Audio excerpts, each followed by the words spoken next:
Well, we run two business courses here, the BA and the MBA.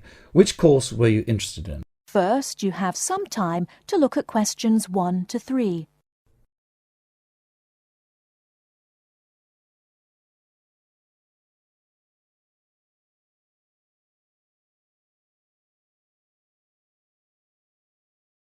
Hi. Good morning. Can I help you? Yes, I'd like to enrol in your business course. Well, we run two business courses here, the BA and the MBA.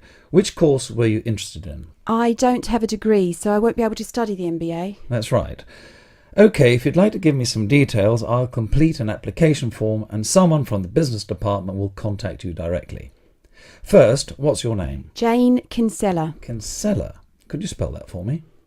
It's Kinsella. OK, and how old are you, Jane? Well, my date of birth is the 4th of August 1982. Good, thanks. Can you tell me where you're from? I'm from Britain. And where do you live now? Number 32 Mach Road, Auckland. Can you spell your road name for me? Yes, it's Maich. Right, thank you.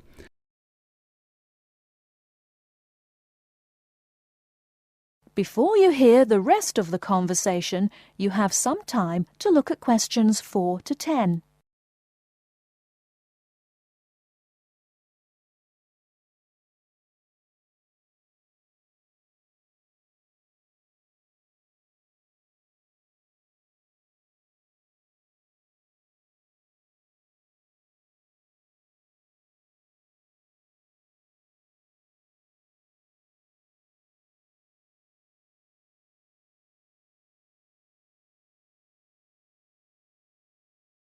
Now listen and answer questions 4 to 10. Thank you. Do you have a contact number? Only a mobile. It's 021 455 7326. And what are you doing now? Well, I was working in a shop until 2 weeks ago, but at the moment I'm not doing anything. Good. Now, if we can move on to your education. Do you have any qualifications? As I said, I don't have a degree, but I do have 4 A levels. I'll write that down. So your ideal choice is to study the BA in Business Studies, is that right? Yes, that's right. If I can't enrol in that course, I'll wait until the next intake. OK, so no second choice of study. Tell me, why do you want to study the BA in Business? Well, I'm very interested in becoming self-employed at some time in the future, but I need some experience in a larger company first, and they won't accept people without a BA. And how will you pay for the course? I'll use my savings for most of the course, and if I have any problems, I'll take a part-time job, but I hope I won't have to. That's fine. I'll just write savings. And now a final question. Do you mind if I ask you why you want to study here? Not at all. Your course was actually recommended by a friend. He's in his 2nd year now, but he thinks it's very good. OK, that's great. I'll hand your application to the admissions office and they'll contact you from there. Thanks very much. Bye. That is the end of part 1. You now have half a minute to check your answers.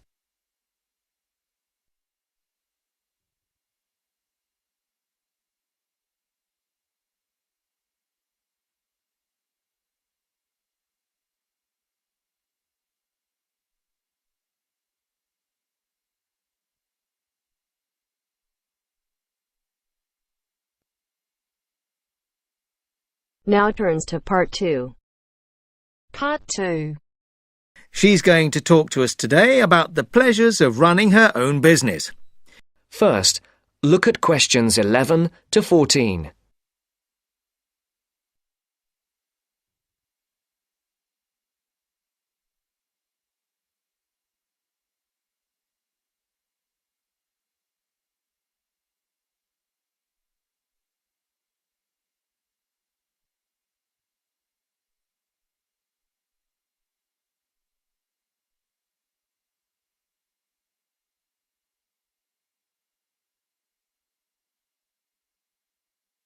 Listen carefully. Good morning and welcome to this month's Small Business Club meeting. I'm very pleased to welcome Amy Lynn, who owns and runs a catering business in the local area. She's going to talk to us today about the pleasures of running her own business. Amy. Thank you very much. Now, I started my business 2 years ago, selling very high-quality ready-made meals using all organic ingredients sourced from the local area. And I have to say, it has been the happiest time of my life, with sales doing extremely well. I've had to work very hard, and this has meant a rather limited social life. But I really value the fact that I'm my own boss, and I can decide what I do, when I think I'm ready to try something new and creative, and when to continue with what I'm doing, and so forth. Now, I got the idea to produce these dishes when I was visiting a local supermarket, and I looked at what was on offer in the ready meals section. Lots of low-quality, unhealthy packs. And I thought, I could do so much better. I discussed it with friends. Some of them thought it was a great idea, and others thought there wouldn't be a big enough market for such expensive products. But I went ahead with my idea anyway. And as I say, it's been very successful. At the moment, I employ 2 people, one to help me with the actual preparation and cooking, and the other to work on the financial side, doing invoices and accounts and marketing. My business is expanding, but I'm not ready to employ anybody new just yet. At the moment, I'm negotiating with a local organic farmer who would like to sell my meals at his farm shop. We've already agreed that I will sell in his shop in the new year, but I just don't know how much. It probably won't be enormous. My sales in total at the moment are only about £7,000 a month, and at least for the next few months, I don't plan on increasing that. I think the thing which will make me take on new staff is if I just feel too exhausted and stop enjoying what I'm doing. And plans for the long-term future are a little vague at the moment.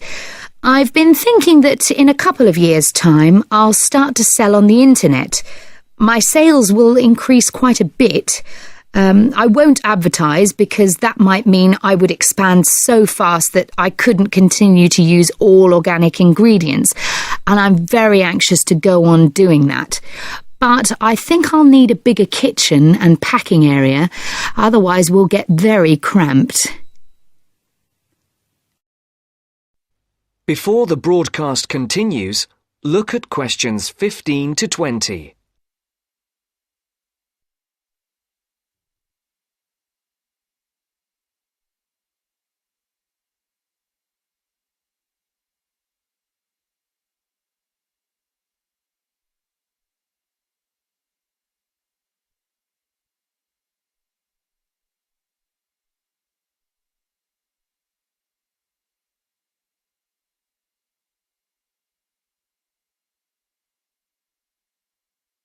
You will now listen to the second part of the talk. Now, I've emphasised how much pleasure I get out of running my own business, but of course, one of the quickest ways to lose heart is to try operating without sufficient capital. So, in the second part of my talk, I want to share with you how I got enough money to finance my business. The most significant part of my capital came from a grant from the Small Business Agency, or SBA, as everyone calls it. And this is how you go about getting it. The first thing you have to do is to draw up a business plan. Now, don't make this too long and complicated. I would say it should just be up to 2 pages in length. I've seen some people's efforts go up to 10 pages. Well, frankly, I don't think anyone will read it if it's that long. The next thing is it's worthwhile getting it checked. Now, don't rely on an accountant for this. Your best bet is to go to your bank and get them to look through it. Only if they're happy should you go ahead with your application. If all is well, then you should finalise your submission. Then your next step is to send it to the SBA. Now, they advise you not to do this by email, but by post. However, they say this situation might change in the near future. So, when the SBA receive your grant application, they'll judge whether your business idea is interesting, that is, likely to benefit from their grant. If they think it's good, they'll invite you to interview. And then the successful candidates can get a maximum of £20,000. I got £18,000, which wasn't quite the top amount, but still enormously useful, as you can imagine. Now, if there are any questions, I'll be happy to answer them. That is the end of part 2. You now have half a minute to check your answers.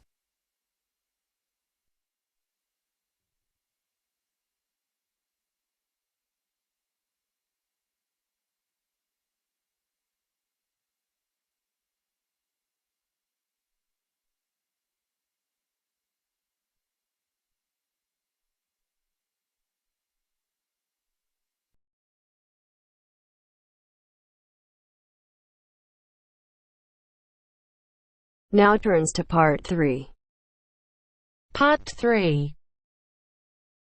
You will hear some students talking about their studies. First, you have some time to look at questions 21 to 24.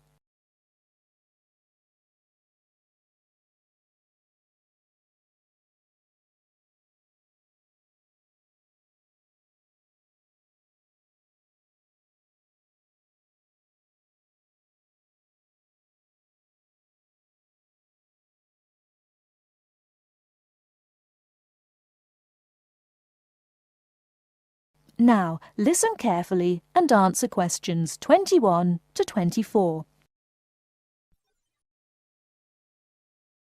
It was packed. There simply aren't enough seats in Theatre 4. There were people on the stairs, people in the aisles. I don't imagine everybody was able to get in. Was Jack with you? No, of course not. I saw him with a pile of journals in the library as I walked past.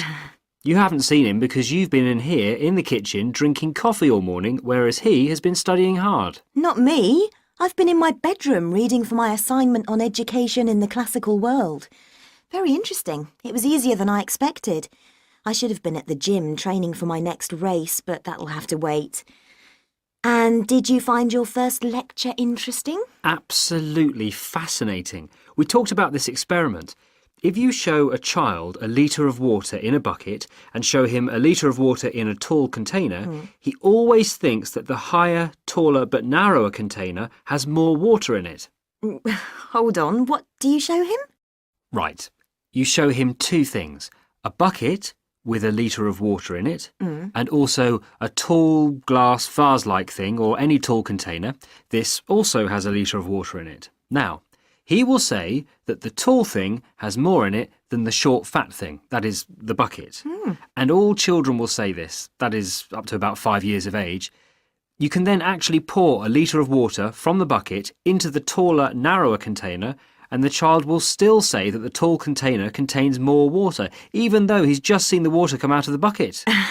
And what's the point of that? Is it about measurement? No, it showed how children are quite unable to think logically. It's connected with my assignment. It's about cognitive development of young children over time.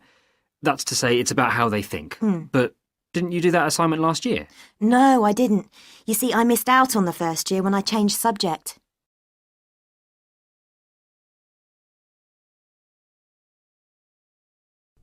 Before you hear the rest of the talk, you have some time to look at questions 25 to 30.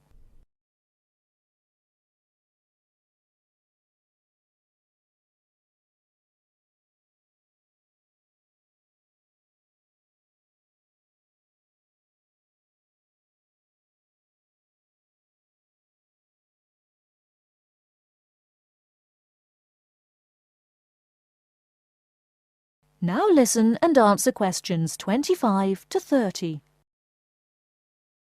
I started psychology in the second year, which is where I am now. Lucky you. I'm not so sure. I've missed out on a lot of the basic stuff like that, and I will have to catch up in my own time, so I'm relying on you. Oh yes, I remember. What did you study before you changed? I studied law. Why didn't you continue? I found some of the subjects interesting enough. In fact, the criminal area was fascinating in general, but a lot of the law is very technical. It's full of little details which can be very difficult to understand. And I've got a terrible memory too. I could never get all the rules and exceptions into my head. My number one hate really was international trade, which was a minefield of rules and exceptions. In fact, I think it was a complete nightmare. But law is such a popular subject. Lots of people would like to study it. I'm sure they would, but they often don't realise that it's very book-based. You spend most of your time reading about famous cases sitting in a stuffy library, and very occasionally you get out to a lecture or maybe a seminar. What do you find that's better about psychology? Most of all, I like the experimental psychology we have to study.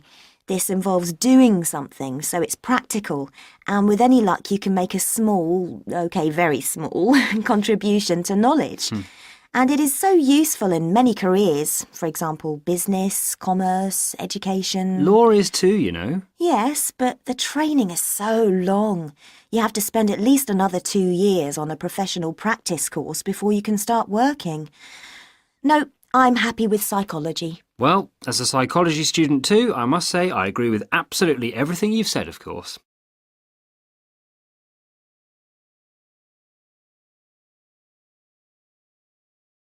That is the end of part 3. You now have half a minute to check your answers.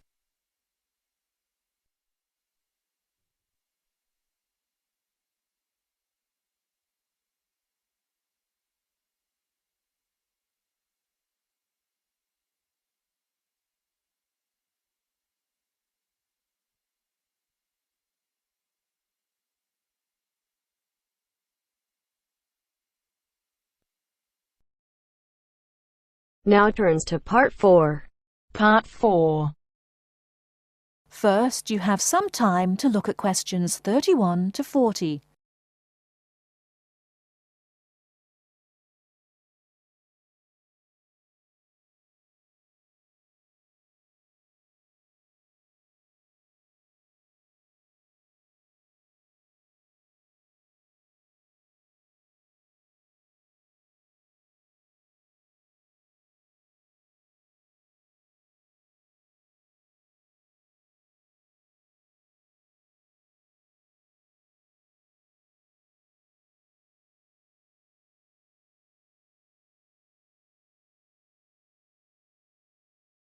Now listen carefully and answer questions 31 to 40.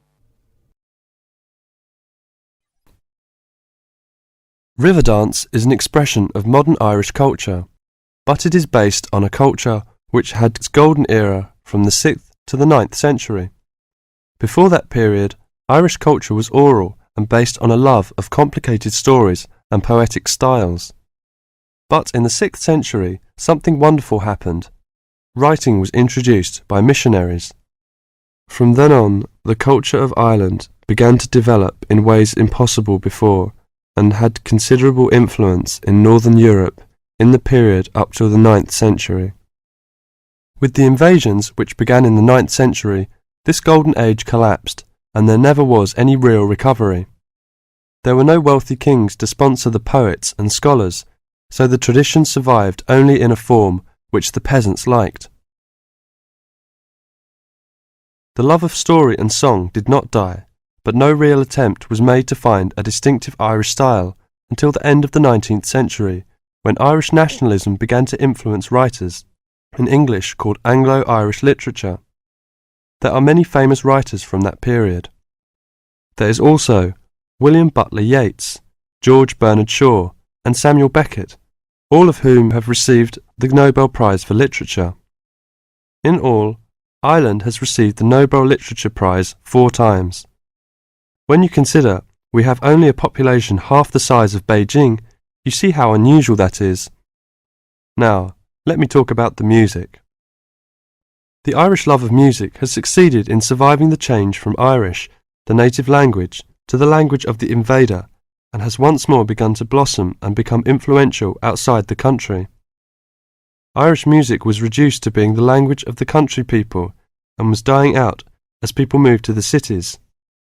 Young city people did not want to listen to peasant music, although we were all told it was important. Some efforts were made to make it attractive to city people, but largely without success. More recently, this has begun to change, and since the 1980s has taken off. But modern Ireland has been looking for more than just a revival of traditional music. Many of the most famous popular singers in the world are Irish: U2, Enya, the Cranberries, and many others. There are 10,000 people employed in Ireland in the music industry. Riverdance is an expression of that new interest in the old and that ability to understand the new.